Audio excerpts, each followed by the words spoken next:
Another day of pop-up storms across the eastern third of Texas, and the break in rain across portions of the Panhandle and West Texas is just about over. Yes, another week of stormy mischief ahead. Let's talk about in the Tuesday edition of the Texas Weather Roundup.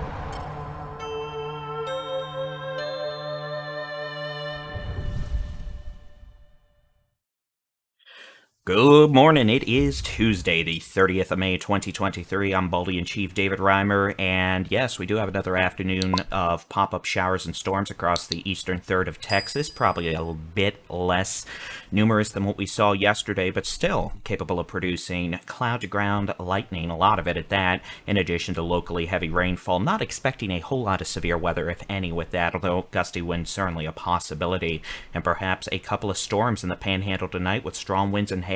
Let's get to it. Let's take a look at the forecast precipitation chances for this morning into this afternoon, the early evening hours. Again, you can see that chance for isolated to scattered pop-up showers and storms as we get into the peak of the diurnal cycle this afternoon across the eastern third of Texas, essentially along and east of Highway 75, Interstate 45, down into the coastal plains, the Middle Texas coast, the coastal bend, down to the Rio Grande Valley. So pretty much the Gulf Coast up to the eastern third of Texas. And again, any storm can produce dangerous cloud-to-ground lightning, so if thunder roars, go indoors.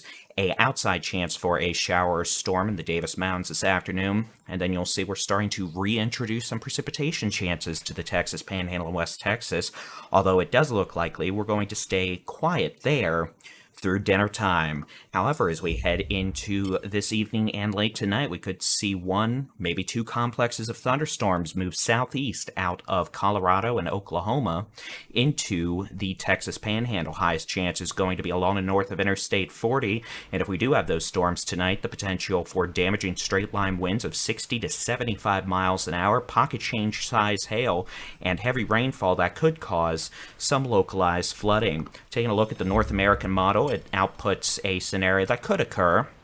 You can see a couple storms in the western Panhandle, Texas-New Mexico border this evening, and then we see that complex of storms try to come on in late tonight into tomorrow morning. It honestly kind of shows two complexes, but again, this is simply one model and one data set output.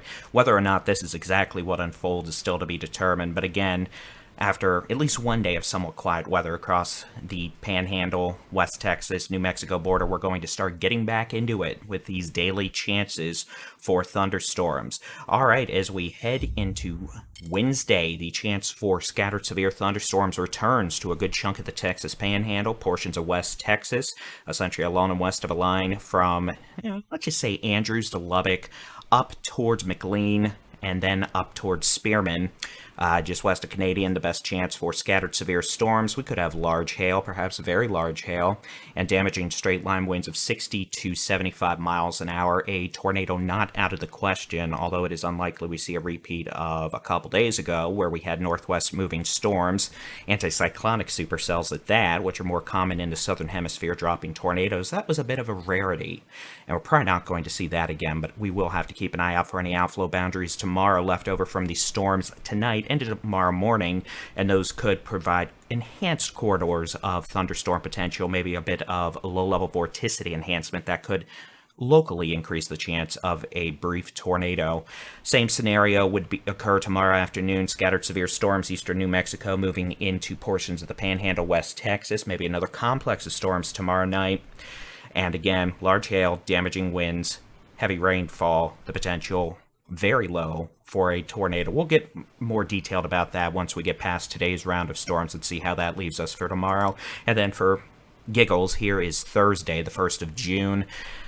Pretty much the same thing again, but 3 days from now is still pretty low confidence thanks to these daily chances for storms mucking up the atmosphere for the following day. So we'll just have to see how things set up, but we'll probably see a level 2 risk, that yellow zone, added for portions of the Panhandle and West Texas as we get into future severe weather outlooks. All right, in terms of forecast rain totals for the next 3 days, 7 a.m. this morning through 7 a.m. Friday, you can see we're watching two separate areas, really. First, these pop-up showers and storms this afternoon, maybe again as we get into tomorrow afternoon. Tomorrow afternoon's Chance for pop-up storms lower than yesterday, lower than today, mainly across portions of East Texas down the coast. And we could see between today and tomorrow combined, some folks may see over an inch of rain, but it's going to be very hit or miss, with most folks being missed. Second corridor back up into the Panhandle, West Texas. That's going to be with our daily and nightly chance for storms again. And again, you can see at this point we're already highlighting the potential for 2 to 5 inches of rain across the Texas Panhandle along and north of Interstate 40. Maybe 1 to 2 inches south of I-40 down towards Hereford, Plainview, Lubbock, towards the New Mexico state line. And again, localized flash flooding certainly a possibility, especially since we've had plenty of rain over the last, 8-9 days. A lot of fields are flooded, so it won't take much additional rainfall to cause street flooding, road flooding, the bar ditches to overflow again. So that's definitely going to be a concern. And then as we get into portions of Friday, Saturday, into Sunday morning, the chance for precipitation will actually expand as a upper level storm system associated with a subtropical jet stream, more of a El Nino-like pattern versus one we might see in La Nina. Case in point, last summer, where we were done with storms by, early May in triple digits? Yeah, that's not the case this year. Chance for precipitation, scattered thunderstorm chances return to a larger portion of Texas, Northwest Texas, West Texas, the Big Country, the Concho Valley, West Texas, and the Panhandle, Friday into Saturday, and we'll have to see how far south and east those storm chances manage to expand. But again, it's looking like we could have a fairly active conclusion to the week that could result in additional heavy rainfall, which some folks need, some folks definitely do not. So we'll keep an eye on that here at the Texas Storm Chasers and Texas Weather Center. In terms of high temperature forecasts over the next couple of days, we're really not going to see all that much of a change. If anything, we're going to see daytime highs trend up a couple of degrees by the weekend, but of course those may be adjusted depending on how much cloud cover and precipitation we might have. Otherwise, today, Pecos, congratulations, you're going to make a run at 100 degrees this afternoon. Not too unusual for up into the Guadalupe Mountains, but again, mostly upper 80s to lower 90s and middle 90s across the state over the next several days. We're going to see temperatures in the Panhandle of West Texas cool down comparatively into the 70s as cloud cover and precipitation chances increase on Thursday, Friday, into Saturday. But outside of that, you can see by Saturday, southeastern 2/3 of Texas still in the 80s and 90s, increasing humidity, the overnight low temperatures bumping up into the upper 60s and 70s.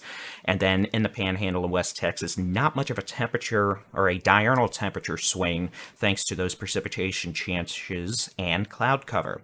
With that being said, we'll be keeping an eye on storms today. Hopefully we won't really have much to talk about, but we may be getting busier from tomorrow onward. As always, you can keep an eye on the sky with the free Texas Storm Chasers mobile app, available in the Google Play Apple App stores, that has your local weather forecasts, interactive weather radars, our latest weather forecast videos, and storm chasing content. Otherwise, we'll catch you at 7 a.m. or sooner Wednesday morning with the latest Texas weather roundup. Y'all have a great Tuesday, and God bless.